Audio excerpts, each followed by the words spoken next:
Hello everybody, I am Michael. This is my review for the second Primer graphic novel, superhero graphic novel. It's called Primer Clashing Colors. So, what do you think about my doorknob? It's a cool doorknob. As you can tell from the cover, it's a little bit of a crossover with the Teen Titans. I thought that was a cool idea. It's the 2003 Teen Titans show, you know, like the original. It's not the more cartoony Teen Titans Go. We have like an ad for a Teen Titans Go comic, but no. This is like the more adult Teen Titans one. Well, they're not adults; they're teenagers. And they still have like funny jokes in it. Like, let's see if I can find it. Like, Robin's being super serious and planning the meeting, and there's this super cool battery that Deathstroke is trying to steal. The Delta Zeta Trisonium Thermodynamic Solar Fission Battery. And he keeps calling it that, and then the other Titans yell at him, saying, just call it the battery, okay? Don't use the super long name. And that feels like a joke that would have been on the Teen Titans show. So I thought the Teen Titans felt in character, with one exception.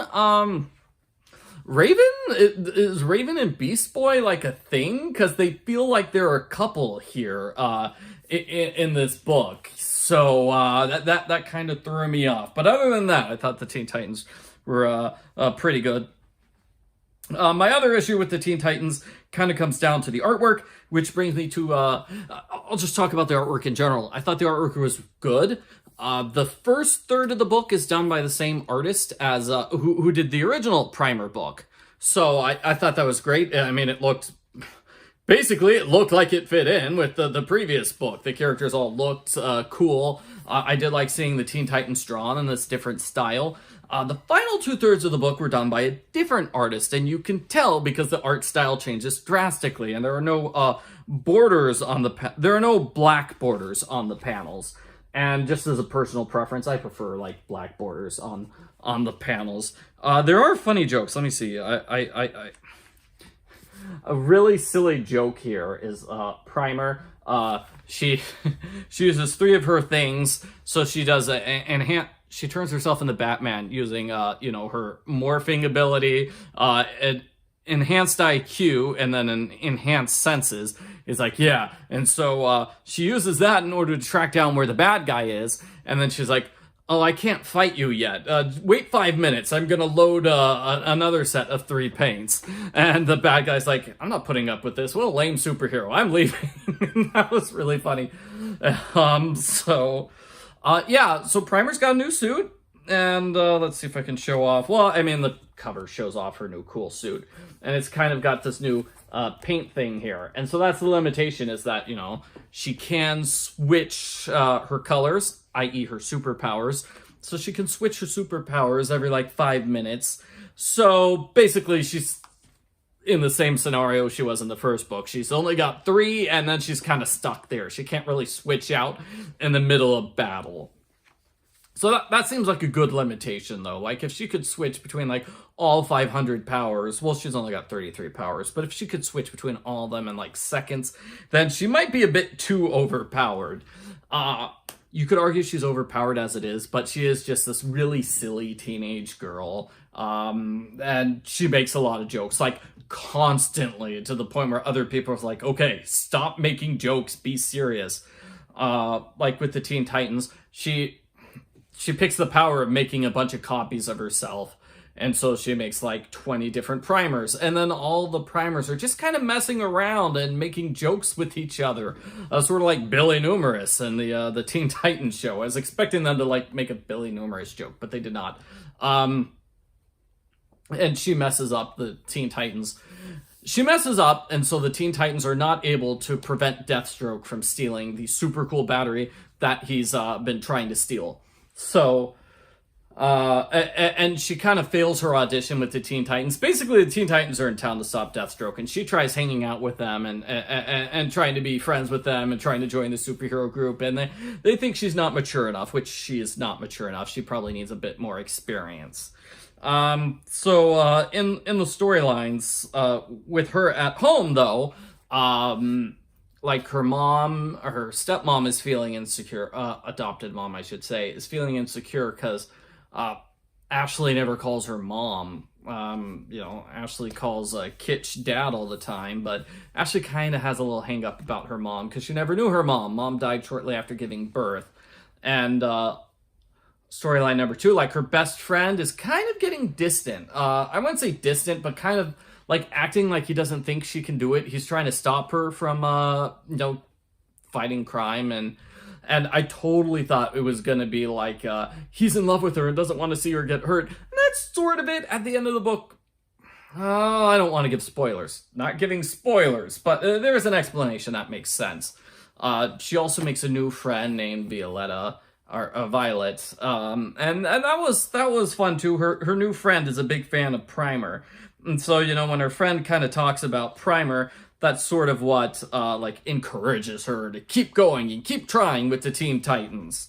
And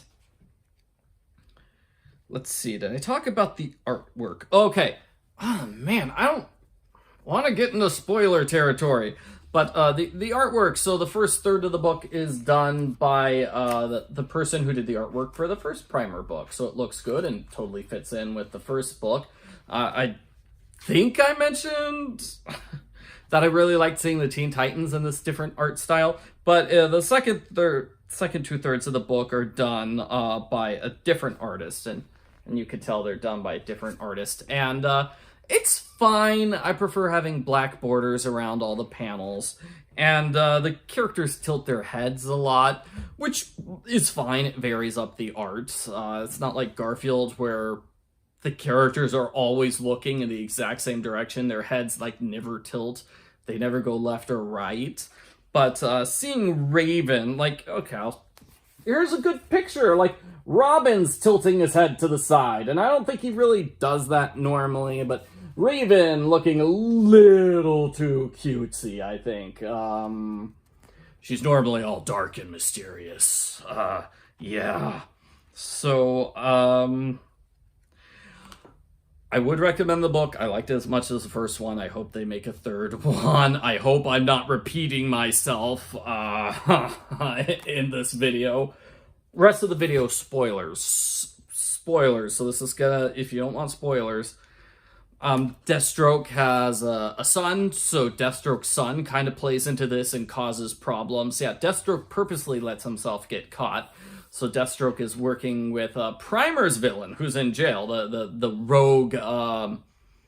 rogue military guy. Apparently the rogue military guy knows Deathstroke. And they're basically working together. Part of the plan is, like, he gave Deathstroke all the information on the battery, and Deathstroke busts him out of prison and gets him all of Primer's paints. That's sort of their deal. Except they kind of messed up. Where it's like, okay, they got the suit. They think he didn't tell them specifically about the briefcase full of paints, so they thought all they had to do was get the suit. And they got the suit and some of the paints, but not all of the paints. So that's how the story kind of continues, because you know, their mission isn't over yet. And the mom makes a new paint based on Deathstroke. Uses the Deathstroke DNA in order to make, like, it's like glittery paint. So it gives her like super Deathstroke powers, like his powers ×2. And so you know, she has this unexpected paint that the villains weren't expecting because they didn't know about it. So even though the bad guy does end up getting all the 33 paints, she's got this backup paint, and she's able to use it to defeat Deathstroke. And she does not defeat the evil army guy. He's still kind of on the run at the end of the book, and it's indicated, yeah, he's gonna come back and she's gonna fight him. But the big plot twist is that Deathstroke's son is actually his daughter, Rose Wilson, in disguise, and she was in disguise as Violet, sorry. There's no A at the end of it. So yeah, so Primer's new friend was secretly the villain in disguise, and I feel like that's a plot twist we've seen in a video game, or in superhero media before, so it worked just fine, and I actually kind of liked how, I was worried it might be a little bit too cheesy at the end, where Primer is basically appealing to Rose's better nature, saying, it's like, hey, look, we were friends. I felt something there. Especially connecting because they both had dead moms. That's what they bonded over. So, like, you may have been trying to manipulate me the whole time. It's like, and part of her manipulation was causing Primer to fight with her best friend. Yeah. And causing Primer to fail at the Teen Titans. Yes. But they really did bond over the fact that neither of them really knows their mother. And that kind of convinces Rose to give up and stop. And, yeah. And then, of course, we do have cool, epic superhero battles at the end. That goes on for quite some time. Did I mention this book is like 30 pages longer than the previous one? So I feel like it had a longer, like, more epic battle at the end. And then, big plot twist at the very end where Primer's dad, he shows up like twice. Like, he calls her and kind of insults her, which makes her very mad.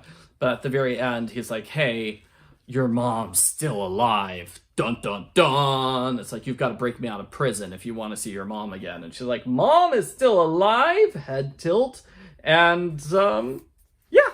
So, that's it. I try to wrap this up again, even though I kind of already wrapped it up. I thought it was good, and I liked it. I did see one person complain that, because she's got her new suit, we don't get to see, like, the artistic colors with the body paints. Yeah, because her body's all covered up. But I think it makes sense. I think that does make sense. And she doesn't have her suit for, like, the second half of the book, because the bad guys steal it to give it to her arch nemesis. So, I wouldn't quite agree with the assessment that her new suit isn't cool. And, very superhero movie. I don't know how common it is in superhero books, but in superhero movies, all the time they switch costumes. Like, new movie, new costume. They're just like Barbie or Disney princess movies where they've got to have a new costume every single movie.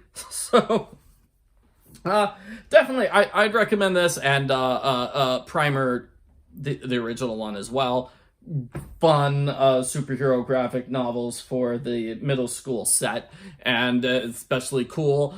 I don't know how cool it would be if you don't know who the Teen Titans are. If you've never watched the 2003 show, you should probably watch the show. Oh, and there was a funny, like, I think it was meta commentary on the one page where she's saying, it's like, Primer's awesome. Primer should have a TV show and movies and posters and stuff like that. And I'm like, yeah. So I did say in my review for the first one, if it was if they made it into a movie, I'd watch it. Same with this. If they were put together and made into a movie, I would totally watch it. I don't know how long of a movie it would be. I don't know what's the ratio between comic book pages to movie time. I don't know off the top of my head. But yeah, I think it probably would still make sense even if you don't know who the Teen Titans are. So maybe it'd be less interesting to see her, like, fight Deathstroke, because they don't really set up who Deathstroke is. We do get a few pages like introducing who the Teen Titans are, and we get a sense of their personalities, but Deathstroke is just the evil Deathstroke. So, sorry, I've been rambling a lot. Thank you very much for watching my review. Check out my review for the first book if you haven't already, and bye!